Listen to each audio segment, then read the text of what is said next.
Okay, let's learn how to read a micrometer. Micrometer is a precision measuring tool. It's very sensitive and very fragile, so don't use it like a C-clamp, even though it looks like one. Designed to measure in thousandths of an inch. And for a point of reference, a sheet of notebook paper is about 4/1000 of an inch thick. So we're measuring some pretty precise and small measurements. Okay, here are the various parts of a micrometer. Now to start with, you've got different size micrometers to measure an inch at a time. So right here, this plate right here is going to tell you what size micrometer you have. It's either going to be a 0 to 1 inch, it's going to be a 1 to 2 inch, it's going to be a 2 to 3 inch, so on and so forth. You can only measure 1 inch at a time with any given micrometer. Okay? And this anvil and this spindle, this is where you're going to measure whatever you're measuring. So if I tighten this thimble all the way up, it screws this spindle together with the anvil. And then as I rotate this thimble, I can move this spindle outward until it fits whatever I'm measuring. And then your reading is going to be taken on this part right here. Okay? So we got the anvil and the spindle, and we got the measuring surface between the two. We got the frame. This little plate right here tells you what size micrometer you have. This clamp locks it down. You got your sleeve here that is stationary, or it doesn't move. You got your thimble here that rotates, and as you rotate this thimble, it opens the spindle up from the anvil, or moves the spindle away from the anvil. And you've got a ratchet here on the end. Now the purpose of this thimble and this ratchet is to move this spindle inward and outward. When you tighten the micrometer down on something to measure, you tighten it only with the ratchet because that keeps you from over tightening it. Do not tighten with the thimble or you will over tighten it and damage the micrometer. And then when you go to loosen the micrometer or move the spindle away from the anvil, then you rotate it with the thimble, this part here. Do not loosen it with the ratchet. Okay? Tighten it with the ratchet, loosen it with the thimble, loosen it with the thimble. Okay? All right, now we come to how to read a micrometer. As the thimble is rotated, the space between the anvil and the spindle is measured in increments of 1/1000th of an inch. One complete rotation of the thimble reveals a subdivision line worth 25/1000th of an inch. Each numeral on the sleeve represents 100/1000th of an inch. So as we rotate this thimble outward, one complete turn reveals 25/1000ths. Two complete turns reveals the second subdivision line, 50/1000ths. Third rotation reveals the third subdivision line, 75/1000ths. And the fourth complete rotation reveals the one numbered line, which is worth 100/1000ths. Okay? And then as we rotate these thimble marks are worth 1/1000th of an inch each. So you can see that one complete rotation of the thimble would be worth 20, 1, 2, 3, 4, 5, 25/1000ths. Okay? 25, 50, 75, 100/1000ths. 125, 150, 175, 200/1000ths, so on and so forth. Okay, as the thimble is rotated one complete turn, 25/1000ths is measured, and a mark on the sleeve is revealed. That's your first subdivision line. In this illustration, the thimble has only been rotated to 23/1000ths, but the first mark on the sleeve is becoming visible. So what we're trying to say here is, even though this first subdivision line is kind of visible, we can't count it as 25/1000ths until we get one complete revolution of the thimble. And we know that we've got one complete revolution of the thimble because this 0 will line up with this baseline. Right now we're at 20, 1, 2, 3. Notice we're 2 marks before the 0 or the 25 thousandths. So this particular reading would be 2123 thousandths. Okay. All right. Remember, I said your micrometer is going to have a number on the frame that indicates what size micrometer it is. So this particular micrometer reading, we're going to have a 2 to 3 inch micrometer. That means this micrometer opens up an inch, but it's going to start its opening at 2 inches and it's going to open up to 3 inches wide. So my number is going to be somewhere between 2 and 3 inches, my first number. So the size of my micrometer is a 2 to 3 inch micrometer. So that means the first number I put here is the size of my micrometer.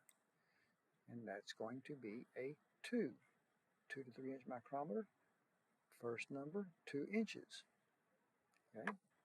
Then I count my numbered lines. I have 1, 2, 3, 4 numbered lines, which is worth 100 thousandths each. So 4 times 100 is 0.400 or 400 thousandths of an inch. Okay, so far we've got 2 inches, 400 thousandths. Then I count my subdivision lines. I've got 25, 50, 75. Each of these subdivision lines, remember, is worth 25 thousandths. So I've got 75 thousandths revealed with 3 subdivision lines. 2 inches for the size of the micrometer, 400 for the 4 numbered lines revealed, and 75 thousandths for the 3 subdivision lines revealed. Now I'm past that third subdivision line by a little bit, and I'm past it by 1 2 thousandths. So my thimble reading is 2 thousandths. 1 2 thousandths. So then I add all these numbers up, and always make sure when you're working with decimals that you leave your decimals in line when you're adding them. And if I add them together, I come up with 2.477. 2.475, 76, 77. Okay, 2 inches, 0.477, 2 inches, 477 thousandths of an inch. That's almost 2.5 inches if I was using a ruler. Okay. All right, a little bit more practice here. Let's say that this micrometer is a 0 to 1 inch micrometer, so that the first number would be a 0, and that's a given. Okay, so how many numbered lines do I have revealed? I have 2 numbered lines revealed. That's worth 200 thousandths, and I have 0 on my thimble, so it's an even 200 thousandths of an inch. No numbered lines or no subdivision lines are revealed after the 2. Now I've made one complete revolution with my thimble, so my first subdivision line is revealed, and that's worth 25 thousandths, and I know I can count it because in addition to that number or that subdivision line being revealed, I've got a 0 lined up at the baseline, so it's 225 thousandths. Now I'm going to make one more complete revolution with my thimble, and I reveal the second subdivision line past the 2, 0 to 1 inch micrometer, 200 thousandths, 225, 250, and I know I can count it because my 0 is lined up here. 250 thousandths of an inch. That's a quarter of an inch, right?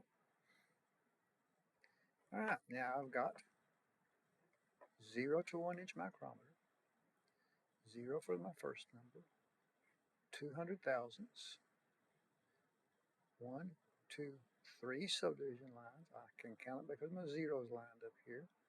So I've got 200, 25, 50, 75 thousandths. 275 thousandths of an inch. One more complete revolution of the thimble, reveal 25 more thousandths, so I've got 300 thousandths revealed. I've got my 300 thousandths numbered line revealed here. I'm on the 0, so I can count it, so that's an even 300 thousandths of an inch. Okay, let's give you a little curveball here. Now, I've got 300 thousandths again, 325, 350, 375. How many thousandths of an inch am I past 375? I'm 10 thousandths past that. So 300 thousandths, 325, 350, 375 plus 10 is 385. 385 thousandths of an inch. All right, now here we go back to the closed anvil and spindle, and we rotate the thimble outward almost one complete revolution. But notice my zero is not lined up with the baseline. My first subdivision line, which would be worth 25 thousandths, is almost revealed, but I'm not back to my zero yet. So I've only made 20, 1, 2, 3 thousandths of a rotation on my thimble. Okay. Remember, just because that subdivision line might be revealed, you can't count it until you get back to the zero on the baseline. Okay.